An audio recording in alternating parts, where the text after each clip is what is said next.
Alam niyo ba na isa sa pinakakilalang undercover operation sa Canada ay tinatawag na Mr. Big Operation?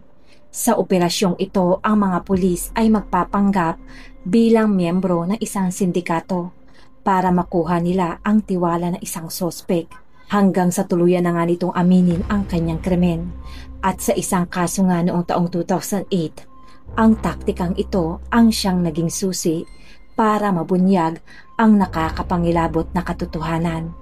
Ito ang kwento ni Carissa Boudreau, isang batang may simpleng pangarap, ngunit nagwakas ang buhay niya sa kamay mismo ng taong dapat puprotekta sa kanya.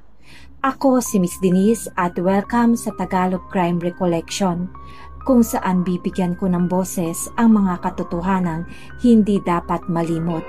Kung gusto niyo po ang mga ganitong content, i-like niyo na po ang videong ito, subscribe na rin po kayo at i-click niyo rin po ang notification bell para updated po kayo sa aking mga susunod na kwento. Ang kwentong ito ay nagsimula nung gabi ng January 27 taong 2008. May isang ina na nagangalang Penny Boudreau ang umiiyak habang nasa tawag at nasa kabilang linya naman ang Bridgewater Police Department. Tumawag si Penny sa mga pulis upang sabihin na nawawala ang kanyang anak na nagangalang Carissa, 12 taong gulang ng mga panahong iyon. Ang Bridgewater ay isang simpleng maliit na komunidad lang naman, kaya't halos lahat nga ng tao dito ay magkakakilala at talagang mapayapa at tahimik doon. Kaya hindi makapaniwala ang mga pulis na may nawalang bata sa kanilang lugar. Sa pagpapatuloy ng tawag, ipinaliwanag ni Penny na kasama niya nga si Carissa nang sila ay pumunta sa isang supermarket para maggrocery. Pero nagpaiwan raw ang anak sa sakyan kaya't siya na lamang ang pumasok sa grocery. Nang bumalik nga siya ay wala na nga doon ang kanyang anak na si Carissa. Sa unang tingin para lamang itong tipikal na kaso ng child abduction. Isang batang babae na nawala sa gitna ng isang parking lot. Pero para nga sa mga taga Bridgewater, hindi ito bastang simpleng ulat. Alam nga nilang ang panahon ng taglamig ay napakadelikado at ang lamig ay maaaring pumatay na isang tao, lalo na nga sa isang bata. Dito na nagsimula ang pangamba ng lahat, lalo na't si Carissa ay hindi nakabihis para sa nagyayelong gabi. Nakasuot lamang siya ng simpleng hoodie, manipis na vest, maong na pantalon at pink na tsinelas. Wala rin siyang suot na winter jacket, walang guwantes, walang proteksyon laban sa malamig na hangin at makapal na nyebe. Sa bawat minuto nga ay labis ang kaba ng kanyang ina, pati na rin ng mga pulis. Dahil kung hindi man nga siya biktima ng pagdukot, tiyak na nasa panganib ang kanyang buhay dahil sa matinding lamig. Hindi na nga nagsayang pa ng oras ang mga pulis, kaya agad nga nilang hinanap ang bata, kasama na rin ang buong komunidad. Hindi nagtagal, kumalat na nga sa buong lugar ang mga flyers na may larawan ni Carissa, mula sa mga tindahan, kalsada at sa mga poste.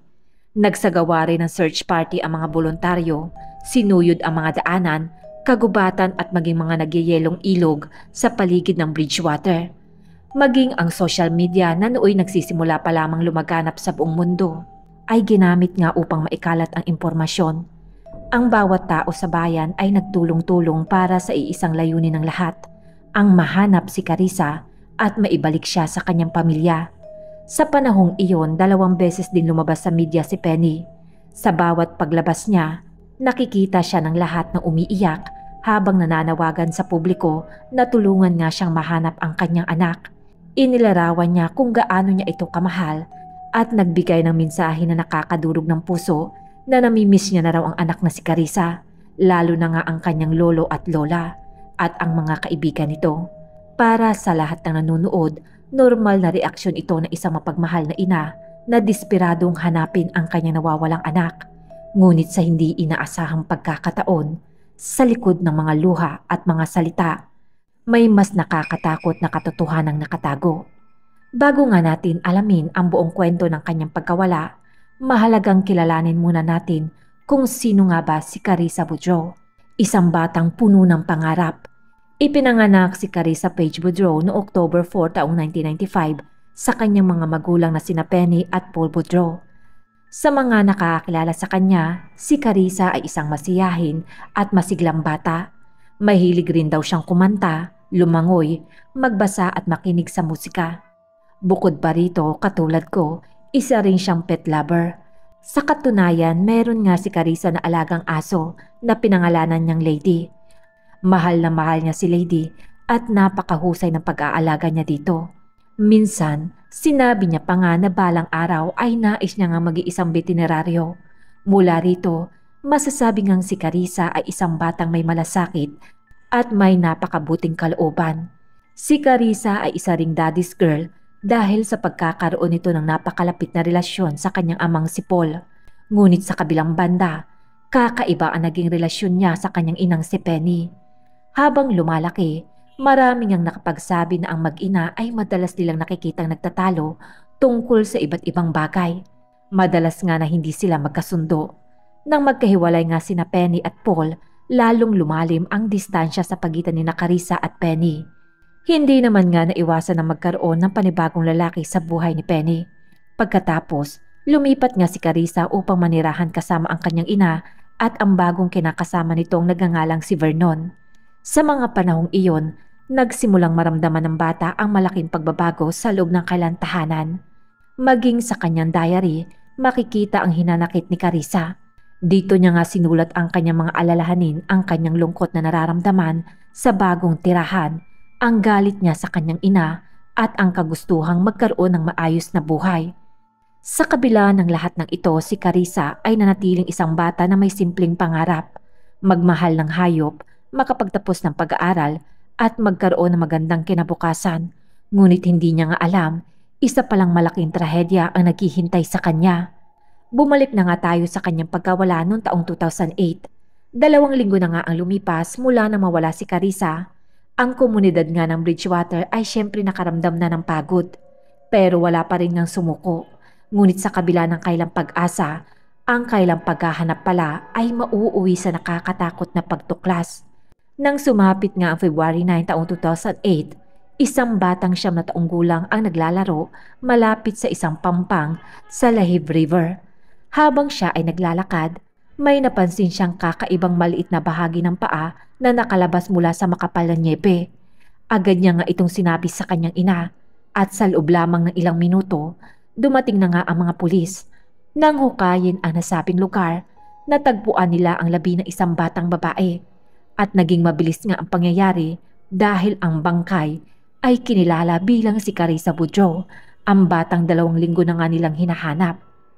Bukod pa nga sa pagkatuklas na nawala ang buhay ni Carissa, mas nagulat pa ang lahat nang makita ang kalunos-lunos na kalagayan nito. Nakita nga ng mga investigador na ang kanyang pantalon at ang panloob niyang kasuotan ay nakababa na sa kanyang tuhod at binti. Kaya nga ang unang duda ng mga investigador ay biktima ang bata ng pang-aabuso. Ngunit matapos ang autopsy, lumabas ang katotohanan na ang dahilan ng pagkamatay ng bata ay asphyxiation. Sinakal nga si Carissa hanggang siya ay mawala ng buhay. Ang balitang ito ay parang bombang sumabog sa buong Bridgewater. Ang mga tao nga ay nagluksa, ang kanyang mga kaibigan ay hindi makapaniwala, at ang kanyang pamilya, lalo na ang kanyang amang si Paul, ay binalot na matinding sakit at pangungulila. Sa libing ni Carissa, libo-libong tao ang dumalo upang magpakita ng kailang pakikiramay. May mga video slide ng mga masasayang alaala ni Carissa, mga tula mula sa kanyang mga tiyahin at tinugtog pa ang kanyang paboritong kanta. Maraming tao ang umiiyak at dama ang bigat ng pagkawala ng isang inosenteng bata. Matapos matagpuan ang bangkay ni Carissa, nagsimula ang masinsinang imbestigasyon, ngunit sa kabila ng galit at pangungulila ng buong komunidad, walang malinaw na sospek. At dito napansin ng pulisya ang isang bagay na kakaiba, ang kilos ng ina mismo ng biktima na si Penny. Sa mga unang linggo, daan-daang tao ang inimbestigahan, ngunit wala namang nakitang ebidensya laban sa kahit sino. Habang tumatagal, napansin na rin ng mga investigador ang kakaibang pag-uugali ni Penny, lalo na nga't pagkatapos ng libing ng kanyang anak. Habang ang lahat ay nagdadalamhati, siya ay lumipat agad ng Halifax malayo sa Bridgewater para magsimula ng panibagong buhay. Hindi rin nga nakaligtas sa mata ng pulisya ang isang natuklasan sa kailang apartment, isang diary ni Carissa. Sa mga pahina nito, nakasulat ang mga hinanakit ng bata, kung gaano siya kalungkot, kung paanong hindi niya gusto ang kinakasama ng kanyang ina at kung paanong pakiramdam niya'y sira na ang kanyang buhay. Para sa mga investigador, malinaw na may tensyon sa pagitan ng mag-ina. Ngunit hindi pa rin nga ito sapat na ebidensya upang makasuhan si Penny. Kaya't nagpasya nga silang gumamit na isang kakaibang taktika, ang tinatawag nga nilang Mr. Big Operation. Ang Mr. Big ay isang undercover strategy na madalas na ginagamit ng mga Canadian police. Sa paraang ito, ang mga investigador ay magpapanggap na bahagi ng isang malaking sindikato. Lalapitan nga nila ang taong iniimbestigahan, kakaibiganin ito at unti-unting kukumbinsihin na aminin ang kanyang lihim kapalit ng proteksyon at pagtanggap sa grupo.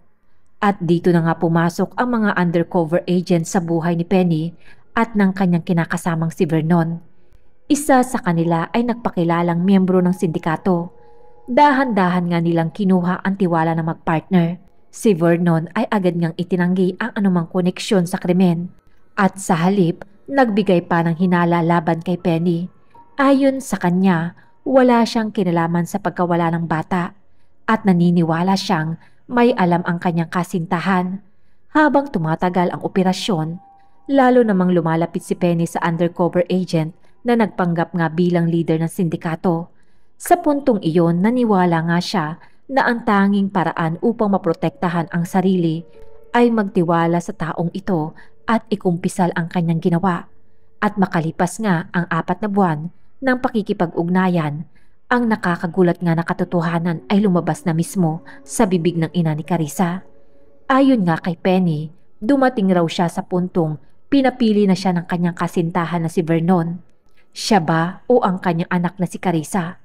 Sa isip ni Penny, mas masakit ang mawala si Vernon kaysa sa mawala ang kanyang anak.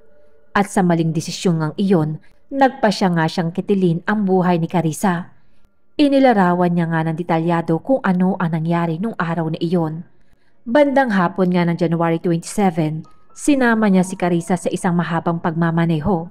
Sa unang araw ay nag-uusap lamang sila ng normal, pero hindi nga nagtagal, ang pag-uusap ngang ito ay nauwi sa isang away. Pagkatapos nito, pumunta raw sila sa isang supermarket kung saan nga bumaba si Penny upang bumili ng juice at bacon.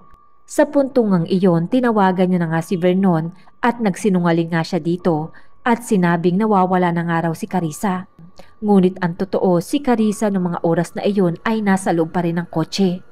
Hindi nga nito alam na ilang minuto na lamang ang nalalabis sa kanyang buhay.